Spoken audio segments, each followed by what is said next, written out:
So, if your child has a lot of meltdowns, outbursts, mood swings, they're being isolated, some sort of an addictive behavior they're displaying, food or games or indecisive, they don't know, they have to take their partner's approval to make the choices, they are spending a lot of money. There are a lot of signs which will tell you that your child is going through something.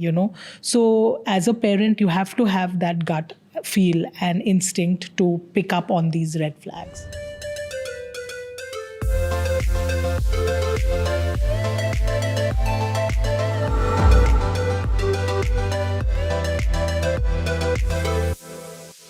Hello everyone. Welcome to Imperia Connects, the podcast focused on family well-being. On this podcast, we connect with specialists who can help you to navigate your challenges. Our guest today, who has made a positive impact on many lives. She is specialist in trauma and narcissist relationship recovery. Her book, The Life Manual, is a self-help book and continues to guide many lives. She is qualified belief clearing practitioner and IACC certified life coach, as well as a pranic psychotherapist and a healer. Kalpana is here to support parents who are having hard time helping their young adults navigate through a toxic relationship. Whether or not you believe your young adults have a toxic relationship, you can learn a lot from Kalpana's experience. Let's hear more from Kalpana. So Kalpana, welcome to our show.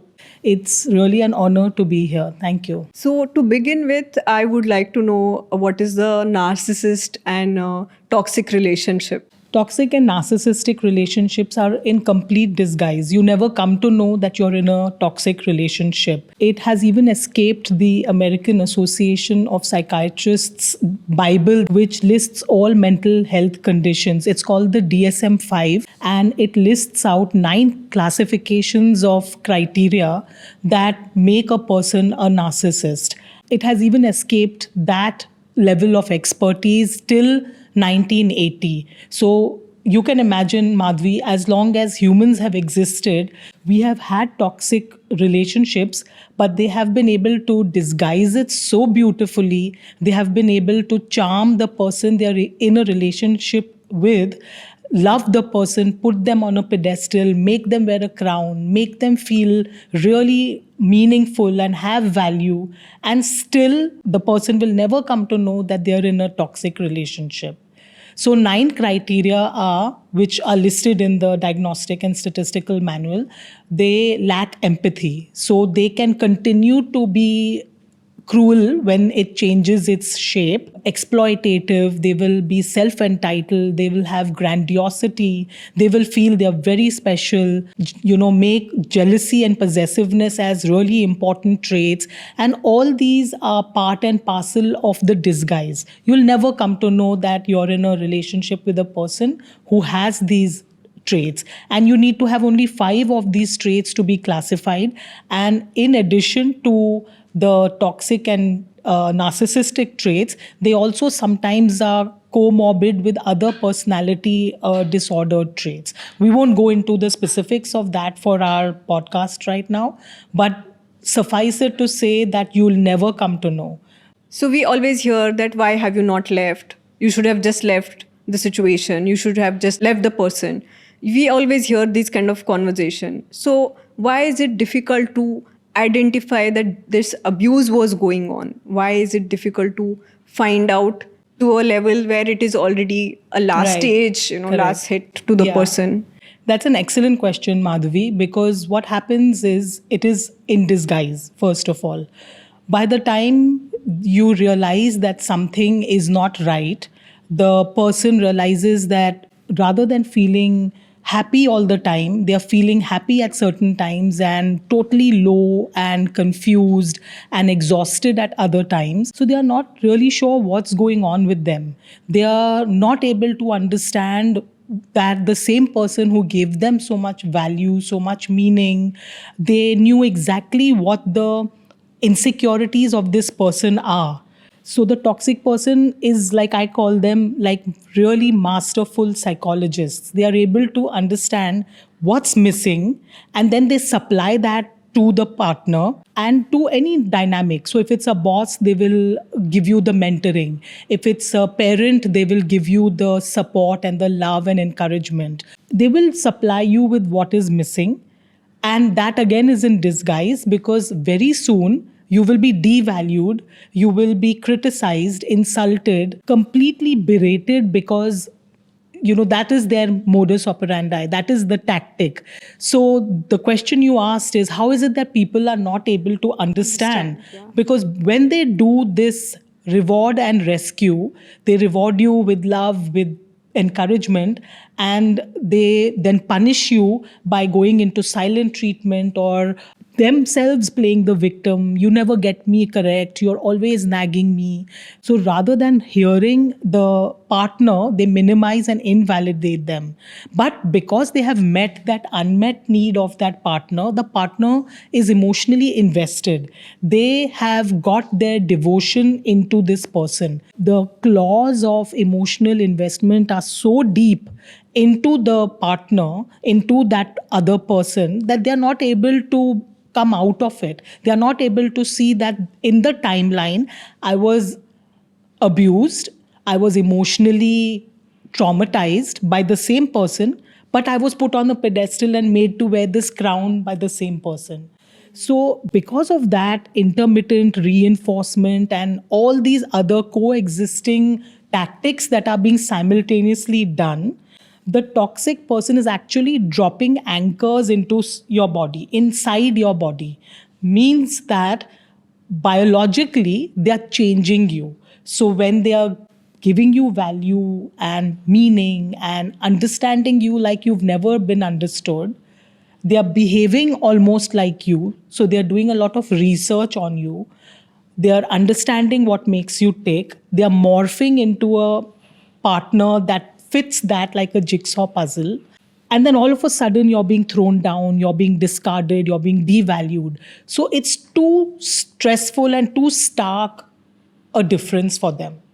And as a result of that, intelligent people, people with very high qualifications, very high emotional IQs, are not able to see the difference. They're not able to, because they've already become emotionally invested. The biological markers have already changed the nervous system of this person. Your body is circulating dopamine, cortisol, and other neurotransmitters and hormones, which are very different. So it's not so simple that, oh, she's so intelligent, why did she not just leave? Yes. It's if they could, because nobody wants that abuse. Nobody goes into it saying, I can see it, but I'm okay with it.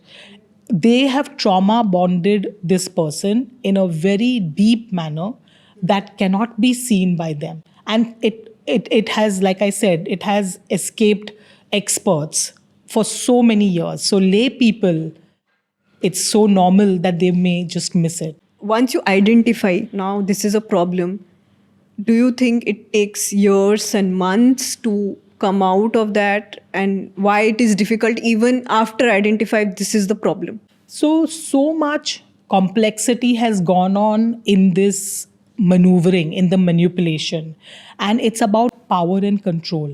So the narcissist always wants to have that sense of power and control over the other person.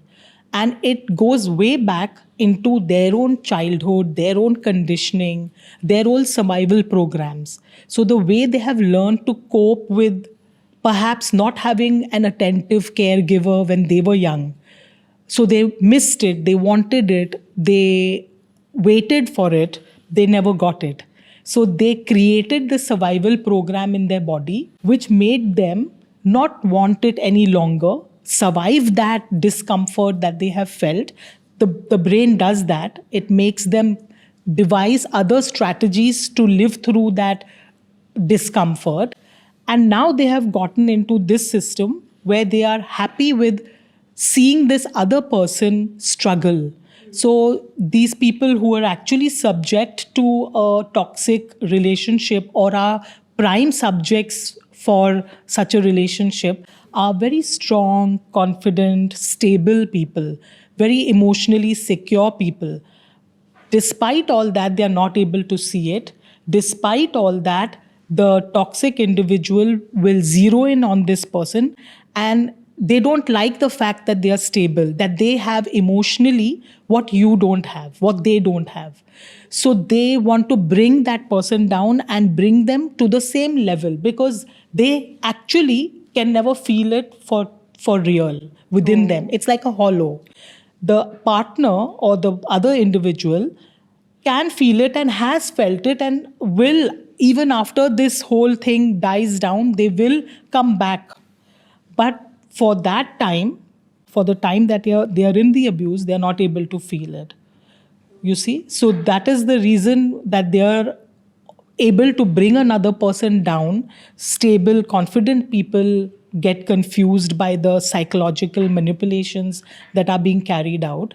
And it goes on till they understand what's happening, till they take support and help. The speed of the relationship, it can go in complete full turbo speed, and they can, love bomb and devalue and discard, which are the three stages immediately. Like, it can take a month, it can take a week. It really depends on the other person and how they are built, their system. So if you don't believe, if you want, if you're trying to figure out, if the confident, stable person is trying to understand, it can go on longer. So the narcissist has no rush. They have patience. They have intellect that zeroes in on what insecurity is within you, what you need. So they'll read the room. So Madhavi, if you're the person they're targeting, they'll read whether you're the kind of person who will take time, who will be, who'll fall earlier or later. Okay. It just depends, and they can modulate their system. Yeah. Today, we hear many people making reels about toxic relationship, and the subject is trending on social media a lot.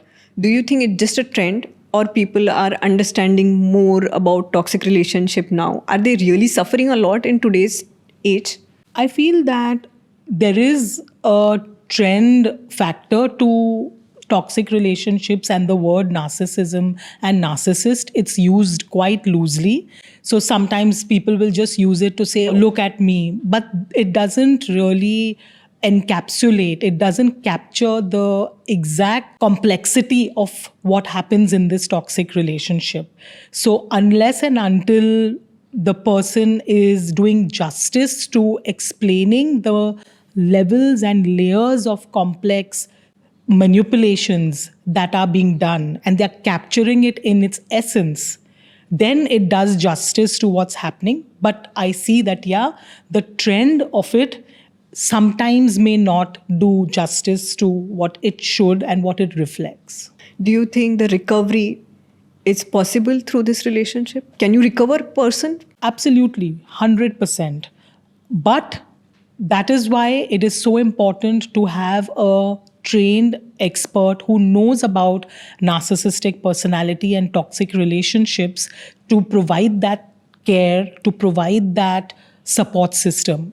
Because if they don't know it, if the expert who they go to doesn't know it, then the rules are totally different. So if a therapist tells you, communicate with your partner, speak it out, tell what your problems are, that is literally the fodder for the narcissist. They love it. They love to talk day and night about the problems. They love to keep you engaged in that whole trauma bond. They love to make you self-doubt.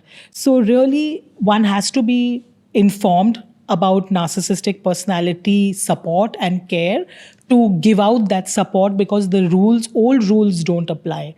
So we clearly see there are two people involved. One who is causing the toxicity and one who is suffering from that problem. Now they understand they are in problem, they are having a toxic relationship. At what stage they should come to you, a therapist or a healer, so that they find a solution for this Correct. abuse? Immediately. Because the minute you realize that something is not right, what we do is, because we believe in the goodness of other people, we get blindsided. We think, no, this person cannot do me any wrong. This is my mother, this is my husband, this is my boss, this is my sister. They can't do me wrong. They are on my side. But we don't understand that this toxicity can come in any relationship. So the minute you think something's not right, that there is a repetition of some cycle that you're going through, you have just finished explaining what was wrong to them, what you want them to do, how you want them to behave, and what your requirements are in the relationship. And yet, very soon, you find that you're having that same discussion, that same fight, that same long winded argument all over again. Immediately go to a trauma informed therapist who will understand what these are signs of. So you may not be able to pick it out because we don't think that our closest ones can have malintent towards us. But that is exactly where we go wrong, where we continue in the relationship and we don't understand it and we keep giving them the forgiveness because that is what we've been taught. Our society and our culture tells us forgive, sacrifice, let it go. This happens a lot in marriages. Like, Yes. People are never encouraged for divorce. They are never encouraged to speak up about their difficulties in marriage. Right. It is also a problem when your young adults are experiencing this kind of relationship because they never share that with parents. Yes. And for parents also, it's very difficult to understand what goes around because there is lot of secrecy. Teenagers, you understand. In secrecy, covered in secrecy. So you can't avoid that. Yeah. So these two relationships are very difficult. You keep on doubting. Correct. You keep on figuring out solutions, or you think that, okay, there is something that we can try. There is a trial and error, which keeps on happening in this kind of relationship. So at what stage it is a hammer or it is a red alert that they should now go to a therapist and figure out the solution? So two things. One was you spoke about marriage and divorce. So unless there is abuse which is physical, there's domestic violence. So I'm not a proponent of divorce because it's very complex. There are kids involved. But if there is physical violence, then there has to be serious steps that are taken. And in that case, divorce is certainly on the table. Now, other than that, if it is emotional, psychological, and again, there is a spectrum. So it could be very extreme and cruel and mean, or it could be towards the other end where it's just one aspect of that person's personality and you're able to navigate it. So one will have to judge in their own life, personal life. I don't give a decision on whether you need to stay or you need to leave, but it's very important that you take all the factors into consideration, and for that you have to act quickly. Now, about your young adults, your teens who are secretive to begin with, you as a parent have to be alert and you have to, your child the best, right? So with the personality that they have, with the way that they interact with you, you have to see in your life, in their regular life, how they are changing. So if you see that there are very erratic mood swings, they are having outbursts or meltdowns, or they're crying, or they're always on the phone and they hang up when you come in, or you call them and they're with their partner and they don't take your call. So you have to have an alertness. You have to trust your own gut as a parent, your own instinct. You have to be on the lookout for any, indecisiveness that they are displaying. So there are many signs, many red flags, like you said, that they will display, that you can pick up on as a parent. So it's important to keep that in mind and not think that, it's just a relationship. If they're breaking up very often with their partner, so you'll see that they are on again, off again. So again, that is a very important red flag for this kind of a relationship. Because like I said earlier, the punishment and the reward is a very big tactic in this kind of a toxic relationship. So the teenager is not able to navigate it. At that age, and at any age, actually, it becomes about rejection. So when you're rejected, when you feel that you're not worthy enough to get that partner to love you, it becomes very personal. It becomes like a blow on your self-esteem, like a hammer on your self-esteem, like you said. And then that child, that teenager, or the adult, 60, 70-year-olds even, go into the spiral and the vortex of hopelessness and helplessness. Like I said, your biology has already been arrested, has already been caught in this relationship. I was going to come to this point when you said biological. So, considering their age, biologically also, there is lot of hormonal change which happens in their body, especially girls. They are experiencing many changes, Right. mood swings. So it becomes very difficult for parent also to understand Yes. that something is wrong because of relationship, or something is wrong because of the hormonal changes and Correct. other issues. Right. So it becomes very difficult to understand. Yeah. So you have said red flags for parents Yeah. when they see some signs. Correct. Can you also explain red flags for the person who is actually experiencing that relationship? Absolutely. The person who's in the relationship, first of all, is already in a trance. They are already under the spell, right? We say love is intoxicating. They are actually already in the spell of that love, which is why they feel so euphoric, which is why they feel so, like they're on top of the world. Because what has happened? The partner has made you feel visible. They have given you meaning and value. They have created a situation where, for the first time, you have felt that complete acceptance and approval and validation. And even for adults, it's a big thing. But imagine now you're a teenager where peer pressure is so important, where approval is so important, where likes and ticks are so important. Imagine getting that for that teenager. So they are in complete ecstasy when they receive this, and they don't know how to look out for red flags. So some of the red flags can be that they're on the phone with the partner 24/7, or they're meeting the partner. So it's very intense. Not 1 second goes free. They may be being isolated from their family and their friends. The partner may be saying, this friend, I don't think they have their best interest for you. So suddenly they're planting doubts in your brain. So you're looking at that friend in a new light. They may say, your mom exerts too much control over you. I didn't like how she said this to you that day. So again, a seed of doubt is planted towards your mom, who you've known all your life. So like this, they want to isolate everyone who you are close to, who is your support system, because what they then can do is indoctrinate you in only listening to their thoughts, their points of view, and you have nobody else to go back and do a perspective conversation with. They don't want that. It's like a cult of one. They want you to only respond and be isolated and only listen to them. So they can exert this power and control over you. They may criticize you all the time. So 1 month ago, they were loving the ground you were walking on. Now they're criticizing the way you look, the way you stand, the way you speak. We went to that party and you said this, and it was really offensive. You should not have said that. And suddenly you're thinking, what happened? Why did I say that? And you're doubting now. The next time you walk out into a party with them, you'll think 3 times before opening your mouth. A lot of self-doubt. So a lot of self-doubt is planted, lot of criticism, apologies. You'll find yourself not knowing. So one day you'll say, you won't do what they have asked you to do. The next day they'll tell you, why didn't you do that?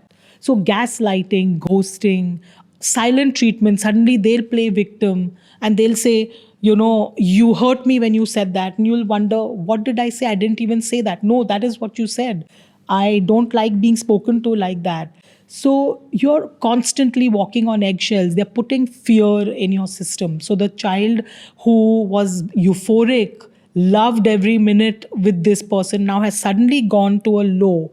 So the pleasure hormone in your body, which was dopamine, now first they got you accustomed to like a skyrocket level of it, right? So your body is used to having that much to feel the happiness and the pleasure.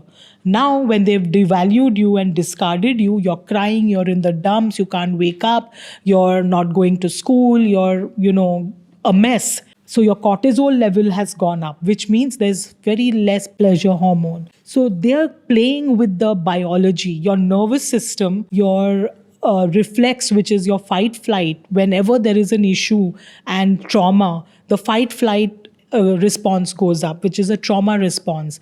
That's always on. You're always, so when you meet this person, your heart beats, you're sweating, you're breathing shallow. What are you thinking? Oh, this person's my soulmate. I found who I wanted. My body responds. Look at this. This has to be love. And the truth is, it's exactly the same symptoms that happen when your body is in fear, when your body is in panic, when your body is telling you something is wrong here. Yeah. The antenna are going up, but you're not tuned into that because media, society, everyone has told us it's different. So can you just give us the red flags for parents? So if your child has a lot of meltdowns, outbursts, mood swings, they're being isolated, which means they are not meeting their friends, they are not spending time with you, over indulging in either some gaming or some sort of an addictive behavior they are displaying, food or games, or they're being on the phone for a long time with their partner, they're being indecisive, they don't know, they have to take their partner's approval to make the choices, they are spending a lot of money. There are a lot of signs which will tell you that your child is going through something. So as a parent, you have to have that gut feel and instinct to pick up on these red flags. So, and what are the red flags for a person who is in relationship, especially young adults? Can you give some tips or a red flags sort of thing to identify the problem? So the toxic person, right? How do parents know that it is their child is toxic? Yes. Very, very insightful question. You're getting complaints about your child being a bully. So a lot of times the school is complaining, or parents in the playground are complaining that other kids are being bullied by your child. So it's very important to not go out and first have to assess the situation and see what's happening. It could be a red flag that there is something deeper than what meets the eye. So don't let that go. Then the other thing is that, are they changing friend groups very often? So if they are not able to keep that stable friend group, so it's important to understand that when they are not able to sustain the friendship for a longer period, something keeps going wrong with the friend circle. So they are shifting friends very fast, or they are fighting with friends a lot. So you're also witness to that, maybe on the phone. Then how are they with staff? Are they rude? Are they rude with people like your drivers and other staff that are at home? So that's a very important sign also for parents to see. And are they on the phone? Like, can you see that they are on the phone, or when they meet other people, they are a little strategic. They are trying to, control a weaker person. Are you seeing the signs when they are playing? So don't be in another space when you're having a play date, or if it's a older child, ensure that you're keeping your antenna up, and you understand that, okay, now this friend group moved, another friend group came, another one is calling, maybe their partner calls you as a parent or a mom and says, your son is not speaking to me, can you talk to him? I've done again. So be fair to your child, but at the same time, at the back of your mind, keep that in mind also. See, this happens when you have a younger child, like where the play date happens, Correct. where you're visiting the school, where Correct. friends are coming over. But when you cross that age, you are 15 to 18, 20 onwards, children are not at home, they're having classes, school, they're away, they're not with you. It becomes very difficult to identify if they are suffering from something, because most of the time they are not there in front of you. Right. You are not able to Yes. see them physically. Correct. So how do parents keep that channel open? Yes. I would say create a safe space, because whatever the young adult is going through is valid. Every emotion that they have felt is valid. So we have to give them that opportunity, that it is a safe space, that they can come to you and they can have that discussion if they want to. Right now, where they are is where the parent needs to also get a whiff whenever you get the opportunity, because it is so important today, because it goes disguised and unnoticed, to be alert. Because if a lot of time goes by and if your child is going through a toxic relationship, by the time they come up for air, a lot of damage is already done in their system. So keeping an eye out on that is an important part, even if they are away in college. Conversations, seeing what they are doing, having that rapport with them so that they know that this is a safe space.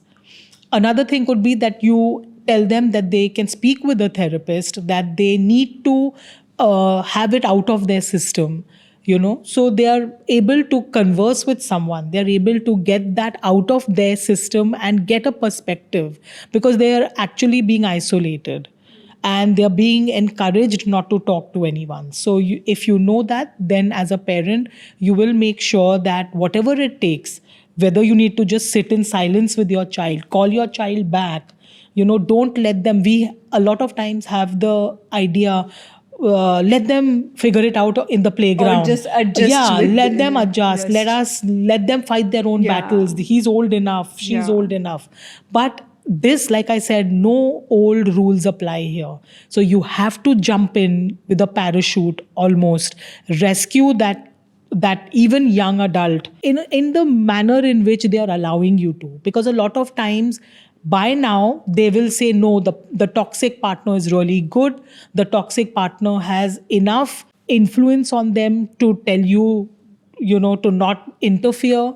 So the damage is already done. But somewhere you will see a sliver of light. You will see a tiny door.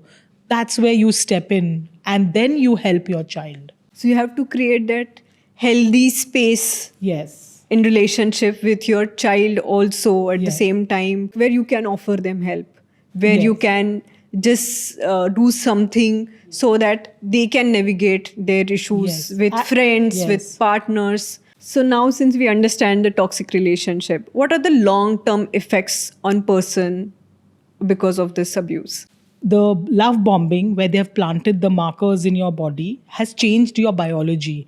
Your immune system has become weakened. You're susceptible to a lot of more body aches, lots of things which you don't directly relate with the toxic relationship, but those are the silent markers that are going on. Then the devaluing, where suddenly you're falling from grace in their books and you're still in that attachment and euphoric recall. And then the final discard, which happens very loosely, meaning one day you're in the best of relationship and the next they are complaining about something that I cannot be fulfilled or I'm not satisfied. So a lot of times the emotions that this will evoke will be, did I do something wrong? Self-doubt, guilt, shame. So they have already implanted all these thoughts in you. You're oversensitive, you're paranoid, you're nagging, I don't know, something's wrong, you never understand what I'm trying to tell you. So shame, guilt, regret, and rejection, unworthiness. Now what happens is those insecurities which I spoke of earlier, which every human has. If you are human, if you're walking on this planet, you have an insecurity. It is normal. That is the normal process that you will work on and you will evolve into and grow into a higher level of yourself and self-actualization. So that is the way we process emotions and we grow from one level to a higher level. And it's important that we work on those insecurities. But the toxic person will make you doubt yourself, will make you feel shame for those weaknesses that you have, which are normal. Sometimes they may be just critical voices in our head, which may not be true. But the narcissist will make you believe that those aspects are true. So there are many heavy emotions of self-doubt, of not realizing, of shame, of guilt. They make you feel very guilty. And added to that, it's like, imagine you already have a hurt. Okay, you've stepped on glass and you already cut your leg, and again you step on the same hurt. How much hurt will you feel? So the injury already exists dormant in each one of us. But what they have is a knack of making that magnified and making you experience that emotion in such an acute manner that it really takes time for you to understand what has happened. Why, after the breakup, you're still struggling, you're still in grief, because a part of you has been lost, you see?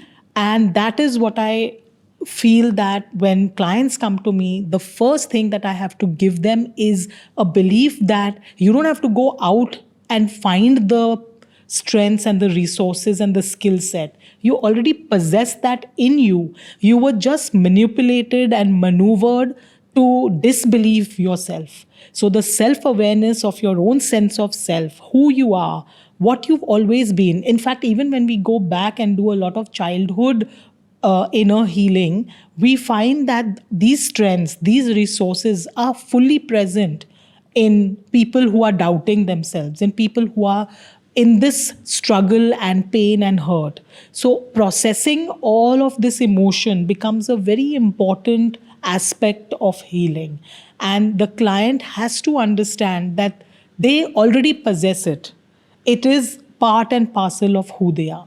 So, what do you suggest for parents? What is the next step towards healing their teen?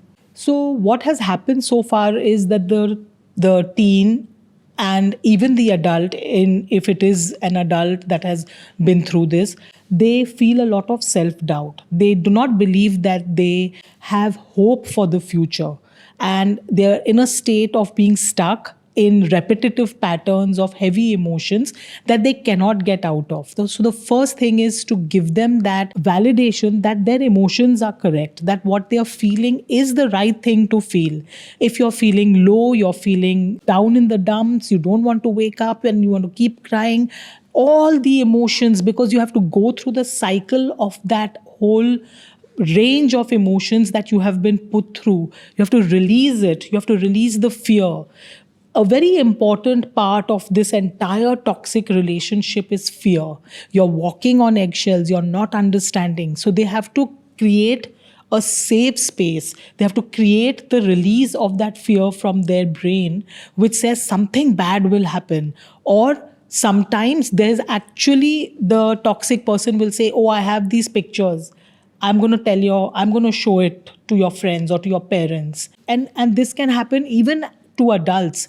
There can be any number of things that they say that they can blackmail or, hold the survivor to ransom. So the parent has to be there, has to give them the courage that nothing you have done can be so bad that we cannot work on it and it cannot be worked upon and ironed out. So give them that confidence that they can come back to the parent no matter what has happened. At least they know that there is refuge, that there is some place that will protect them. Because today they don't feel protected. They are at the mercy of this narcissist who has made them feel alone, isolated them, even turned their parents and their friends against them. So as a parent, as a best friend, as a sibling, we need to all be, watchful of our loved ones if they are going through anything like this.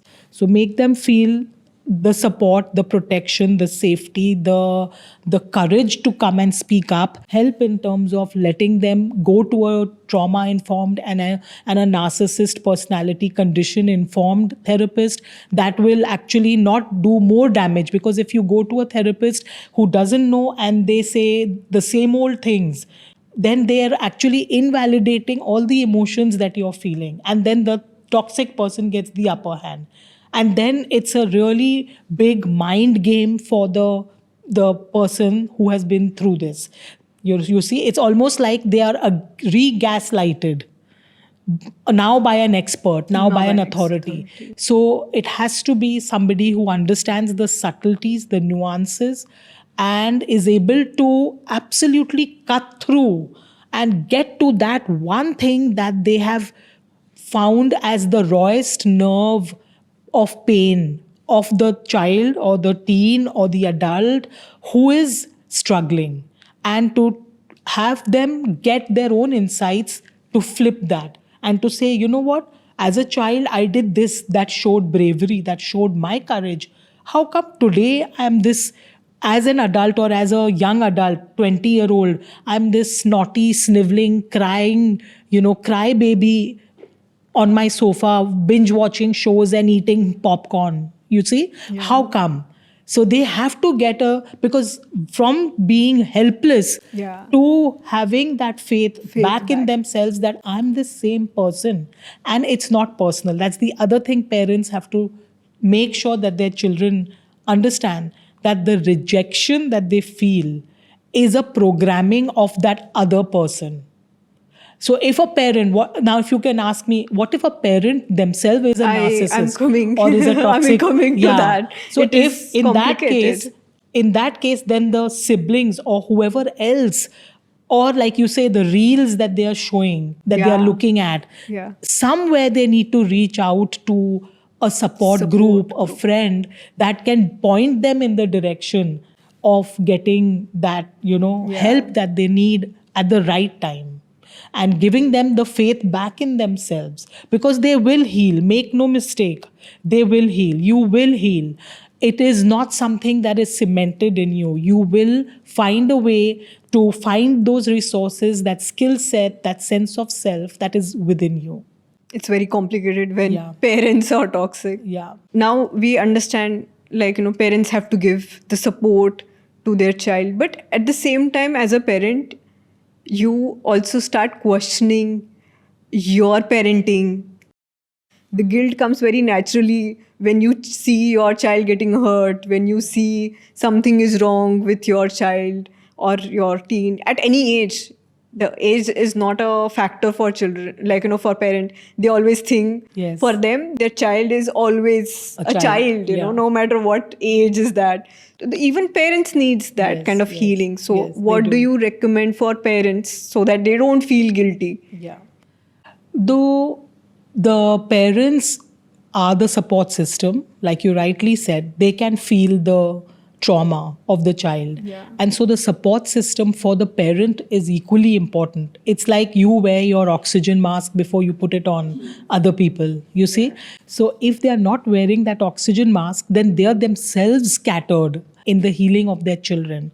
So they need to understand that this mask, this oxygen mask is from a trauma-informed therapist who can help you understand where you are finding the struggle to help your teen or your older child. And if they are then able to navigate the parent into finding their strength, finding the backing to be the prop. It's like if I'm on set and if I'm on a stage that crumbles, then I can't have my main act, right? So you make the strength of the parent, the understanding, the awareness, the knowledge. And it's the exact same thing that then once the parent has, they have to impart to their children. So the sense of self, the writing and the processing of healing, the many aspects of tools and, which they are going to use to come out of the shame, come out of the grief. There are many methods, breath work, distraction. Sometimes it's just plain distraction. We say, retail therapy, but sometimes it's just going out to be with your friends, because a child has been so isolated that they don't know what it means to go out and reset their nervous system back into normalcy. So very, very important is a social connection, a social network.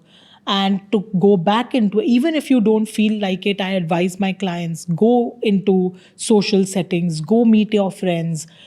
Everything is not about heavy emotional processing. Sometimes you need to let loose, you need to have fun, you need to go back to the laughter.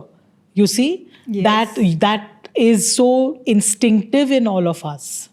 It is very easier to say that, okay, you are going through the toxic relationship. Now you are having a therapy, you are having a help of people, but that trauma takes time to come out of your head. It is very difficult to move on with new relationship. What are the tips just to move on? Like how a person who just healed can be firm on that healing and then move on with baby steps, Very you can nice. say. I love this question because healing for toxic and narcissistic relationships is a very long-term process, Yes. and it's not linear. So you may make 5 steps forward, but you may also make 7 steps backward, which is all right. So it's so important to understand that you have to wake up every day, and like you unlock your password, unlock your phone with a password, you have to unlock your soul with a soul password every single day. And that soul password is your belief in yourself, is your writing and processing, is your painting, is your singing, is your coming back to your roots, coming back to that child that you were, to that strength that you possess. So every day, deliberately making that decision. So when you wake up, which is what I have found that makes a very big difference. The minute your eyes open, those thoughts of trauma, those thoughts of why did it happen, what's going on, confusion, brain fog, they just flood like a tidal wave. They flood your mind. They flood into your mind. And it's important when your eyes open to make that soul password, so that whether it is just singing one line or saying one line or just, centering back into your own present moment, listening to the birds outside, whatever it means to get out of the thought of that tidal wave, instituting that password and doing that every single day, working on breath work, working on writing, so many different aspects, healing, actually believing that there is an energy, a universe that is higher than you, a power that is higher than you, intelligent power that knows why you're stuck and where you're stuck. And it knows how to extricate you, pull you out. And you don't need that kind of belief or that kind of, 100 years of tapasya to go Yeah. through that. You will heal. This intelligent energy, this spiritual being that is bigger than all of us, knows where you are stuck, knows your name, knows what has happened, knows how to pull you out from that mess that you think is cemented. But you have to give yourself, show up for yourself, be kind, forgive yourself. A lot of times, like I said, there's regret. Oh, I wasted 10 years, or I wasted 3 months, or whatever I wasted. Why did I do that? Anger. Go through the cycle. There is a cycle of grief. There is a cycle of this entire healing process. And then do it all over again, because you will go back to zero. Don't think that I did it last year. Why am I again, feeling the Yeah. same feelings? Yeah. So you will have to do it as long as you live. And then one day you'll realize, you know what? I don't even remember that as much. It's not got its hold on me as much as it did. Yeah. And that's your belief. And that's the intelligent energy that works to heal you. So every single day, healing has to happen through you. You have to show up. You have to be present in this moment. A lot of my clients tell me, I feel like I'm a zombie. I'm not even in my body. I'm out with my children, or I'm here, or I'm doing something, and I feel very out of body, like I'm not in the present moment. And it's normal. And then they want to have it really quickly. And I say, give it time, because it's a very normal outcome of all the havoc that your body has gone through, that your emotions and your psychology and your psyche has gone through. So give it time, let it go back and forth, have the self-awareness, have the alertness, have the flexibility and healing and absolute strength. So why did it happen? To catalyze you to reach a higher state, to shake you up. Otherwise, you would have just gone on, today, from the next day to the next day to the next day. This is a shake up to connect you to your clarity, to who you were meant to be in this birth. So look this situation also in a positive. It is a positive. I say that, yeah, you feel like hell today. You don't want to do anything, but it is a positive. There is some learning for you. There is a karmic balancing that is happening. Why this has happened, you have actually called it because you need to be pushed up to a higher level.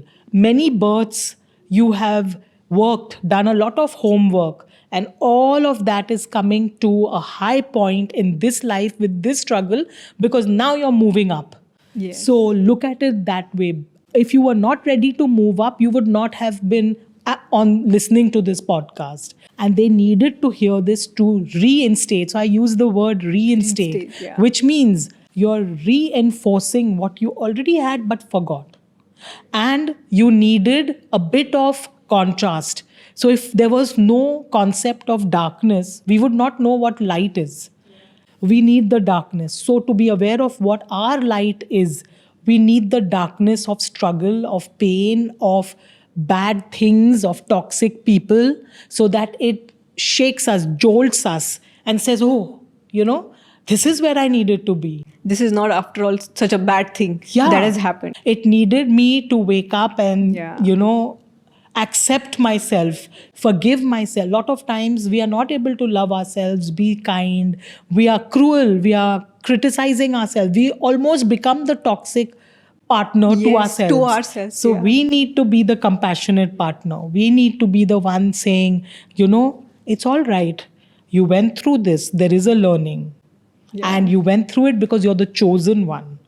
Now choose every day deliberately to heal, to understand, to process, and become this version. The clarity, the purpose, your purpose. So if I don't know what my purpose is in this life, right, I will keep struggling, keep going through the cycles. This can happen at any age, Yeah. with anyone, with any relationship, is what I am gathering from your information. Being partner to yourself or being partner to your loved ones, I think that is also a start of a healthy relationship. Yes. And that will help you to come out of this toxic relationship and trauma. So thank you, Kalpana, for coming on our show. Thank you for sharing your valuable information. Thank you so and much for your having expertise me. is definitely going to help a lot of our viewers, and it will help them to understand the toxic relationship. It's been really lovely chatting with you. Thank you. Thank you so much, Kalpana.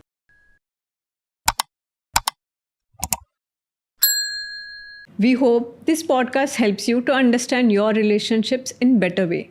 Healthy relationships are essential for individual and family well-being. If you think you need experts' help for your loved ones who are experiencing toxic relationship, you can reach out to our guest using the details provided in description box. Thank you for listening to our podcast.